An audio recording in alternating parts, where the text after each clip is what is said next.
दिल्ली में हुए छात्रों पर लाठीचार्ज का मामला तूल पकड़ता जा रहा है। लखनऊ में एक प्रेस वार्ता के दौरान समाजवादी पार्टी की 171 पश्चिम विधानसभा की पूर्व प्रत्याशी व समाज सेविका कायनात ने इस बर्बरतापूर्ण कार्रवाई की कड़े शब्दों में निंदा की है। अपने जन्मदिन के मौके पर केक काटने की बजाय कायनात ने केंद्रीय शिक्षा मंत्री धर्मेंद्र प्रधान की तस्वीर वाला केक काटकर अपना तीखा विरोध दर्ज कराया और उनके इस्तीफे की मांग की।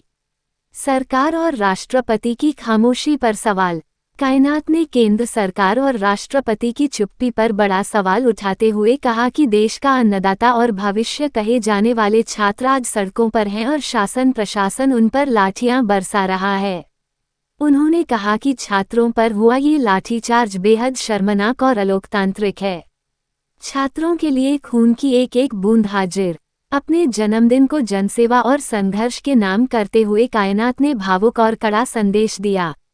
उन्होंने ऐलान किया, यदि दिल्ली के इन आंदोलनों में घायल हुए किसी भी छात्र को खून की एक भी बूंद की जरूरत पड़ी तो कायनात अपना खून देने के लिए सबसे आगे खड़ी मिलेगी।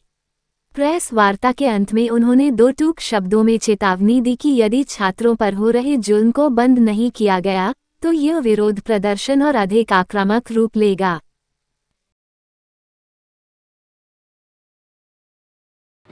जी मैम, आज छात्रों का भविष्य खतरे में है और उस पर आवाज़ उठाने के लिए पूरे देश में आंदोलन चल रहा है।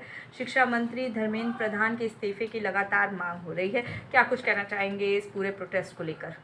सबसे पहले तो मैं आप सब लोगों का बहुत बहुत शुक्रिया अदा करना चाहती हूँ कि आज आप लोग आए और एक अपने देश को संदेश देना चाहती हूँ कि पहले तो मैं अपना बताना चाहती हूँ कि मैंने पूर्व में क्या किया और आज मैं ये सब क्यों करना चाह रही हूँ। मेरा नाम कायनात है, मैं प्रोफेशनली आर्किटेक्ट हूँ और उसके साथ साथ मैं एक सोशल वर्कर हूँ जिसको एक राइट देने के लिए मैंने एक पूर्व में इलेक्शन भी लड़ा था 2022 में कि सिर्फ जनता की सेवा करने के लिए। वजह ये कि सिर्फ एक बैनर का मेरे को नाम मिले, लेकिन मैं रोडों पे उस टाइम भी उतरी थी और जो उससे इंस्पायर्ड होके मैंने आगे कारोबार भी किया वो भी यही था कि महिलाओं को मैंने देखा कि कितने कम दामों में वो लोग काम करती थी, तो उसको एक अच्छे दामों में काम मिले उसके लिए एक आवाज़ उठाई जाए, जिसके लिए मैंने खुद से भी वो व्यापार करना शुरू किया जो हमारे लखनऊ की मशहूर चिकनकारी वगैरह है उसके लिए। लेकिन आज हमारा मुद्दा मेन ये है, मेरा एक आज जन्मदिन है और इसी पर मैं सबको मैंने अपना कल फेसबुक पर स्टेटस भी दिया था कि मैं ऐसे बच्चों को, हालांकि किसी बच्चे को नीड ना हो, मैं तो यही दुआ करूँगी कि किसी को ज़रूरत ही ना पड़े, लेकिन अगर किसी को ज़रूरत पड़ती है और किसी को इतनी क्रिटिकल इंजरी होती है तो उसमें अगर उसको ब्लड की ज़रूरत होती है तो मैं आज के दिन अपना ब्लड डोनेट करना चाहती हूँ। और रही बात अब हमारी देश की जनता की, जो छात्र हैं वो सवाल उठा रहे हैं तो क्या गलत कर रहे हैं आप बताइए? क्या हम उनका हक नहीं है?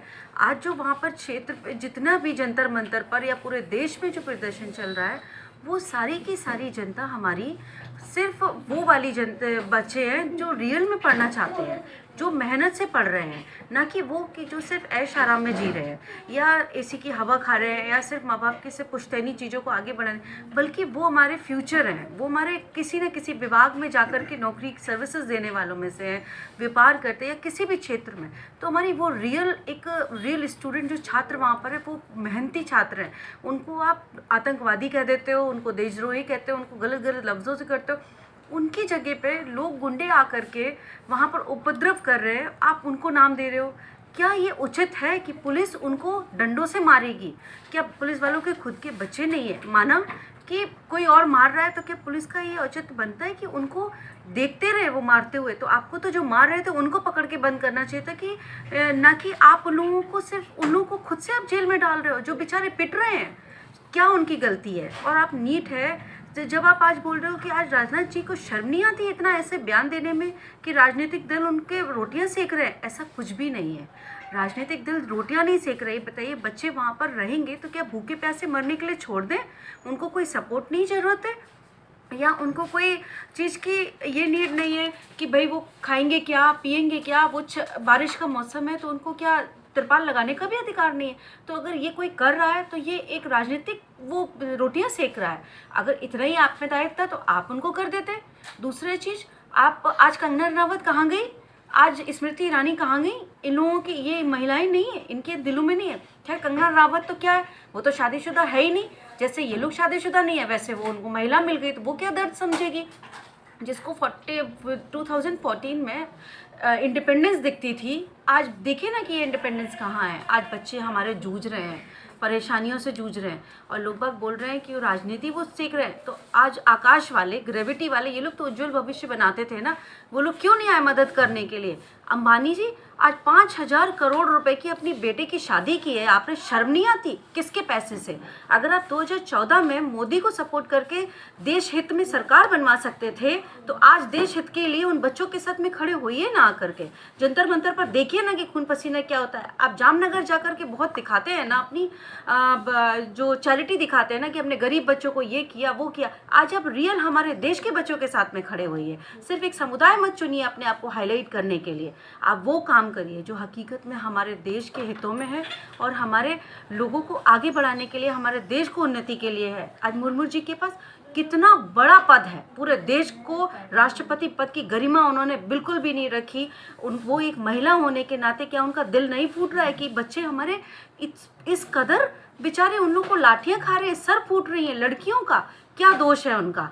तो मेरे भी बच्चे हैं, मैं अपने बच्चों के साथ में मैं भी दिल्ली जाऊंगी और उन बच्चों का साथ दूंगी। अगर हम सब नागरिक ये नहीं कर सकते तो हम इस देश के नागरिक ही कहलाने लायक नहीं है। कम से कम राजनीति से ऊपर उठ के, हमारा सब चीज़ों से उठ के, धर्म जाति सबसे उठ के हमारा देश का हित है, हमारी शिक्षा व्यवस्था है, जिसके लिए हम लोगों को काम करना बहुत ज़रूरी है और एकजुट होकर उठना बहुत ज़रूरी है। मैम, इंडिया गठबंधन लगातार इस प्रोटेस्ट में अपना साथ बनाए रखे हैं। जैसे हमने डिम्पल यादव को देखा, पहले दिन वो प्रदर्शनकारियों के साथ रही, प्रियंका गांधी जी को देखा, राहुल गांधी, इनको सबको अरेस्ट भी किया गया। इसको किस तरीके से देखती हैं? इसको इस तरीके से देखती हैं, अगर आप राजनीति हटा दें, उनके पीछे आप कांग्रेस देख रहे हैं, सपा देख रहे हैं, आप ये देखिए ना, उन सबसे पहले वो लोग माएँ हैं और एक माँ ही बच्चों का दर्द समझ सकती है। जो माँ होगी ना, उसको देखते कोई किसी भी बच्चे को, आज वो किसी के बच्चे, आज हमारे बच्चे को लगती तो क्या हमें दर्द नहीं होता? तो क्या किसी के बच्चे का दुख हमारा दुख नहीं है? तो वो लोग, उन्होंने एक माँ का रोल प्ले किया है। प्रियंका गांधी जी भी माँ है, डिम्पल यादव जी भी माँ है, तो उनको बहुत अच्छे से पता है कि बच्चों को मारने का दर्द क्या होता है। तो आज वो लोग उस नाते वहाँ पर खड़े हैं और अगर एक अच्छे स्तंभ बनकर खड़े हो रहे हैं तो मैं नहीं समझती कि ये हमारी पहचान है, ये हमारी एक तहजीब है हिंदुस्तान की, कि जहाँ हम लोग राजनीति नहीं देखते, हम लोग ये देखते हैं कि हमारे देश के हित के लिए कौन आवाज़ उठा रहा है, हम लोग वहाँ जा कर के खड़े हों, ना कि सिर्फ अपने मुद्दों के लिए, अपने फ़ायदे के लिए, अपने लिए लोग सिर्फ अपनी कैंपेनिंग करते घूमें। आज आप बताते हो कि प्रधानमंत्री को गलत शब्द मत बोलो। क्या प्रधानमंत्री के पास राइट है कि ये जो अभद्र काम कर रहे हैं, मेलोडी जाकर के, आप बताइए इटली जाकर के मेलोडी का पैकेट लेके जा रहे हो? शर्म नहीं आती? ये लड़के लड़की, आप उम्र देखिए अपनी। और रही बात, आप खुद से मेम बनवा रहे हो, अपना दांतें निकाल रहे हो, वहाँ पर खिकी खिकी कर रहे हो, और यहाँ से मेलोडी निकल। जब उस बंदे का नाम मेलोनी था तो आपको क्या रिलेशन बनाना था मेलोडी से? तो शर्म नहीं आती? ऐसी बर्बर हरकत, आपके प्रधानमंत्री होते हुए आप ऐसे कर्म कर रहे हो। तो मैं तो शर्म बोलूँगी कि ऐसे इंसानों को, हमारे देश को हकीकत में लूटने के लिए आए थे और इन्होंने आज फिर से अंग्रेज़ों की तरह, जिस तरीके से अंग्रेज़ों का शासन किया था उसी तरह आज फिर हमारा हिंदुस्तान उसी रूप में ढलता जा रहा है। और मैं नहीं चाहती कि हमारा देश इस हाल में चला जाए कि हम लोगों की अपनी आज़ादी छिन जाए, हम लोग फिर से एक बार गुलाम। तो खैर मेंटली सब लोग बन ही गए, इन्होंने सेंटिमेंट्स पे तो बार किया ही है धर्म जाति को लेकर के, लेकिन सब लोगों से अपील है कि प्लीज़ आप लोग भी बाहर निकलिए और इस चीज़ से अपने देश को मुक्त कराइए, क्योंकि ये हमारे देश के हित के लिए है। किसी को हम ऐसे लूटने नहीं दे सकते अपने देश के। देश की राष्ट्रपति के बारे में क्या कहना है?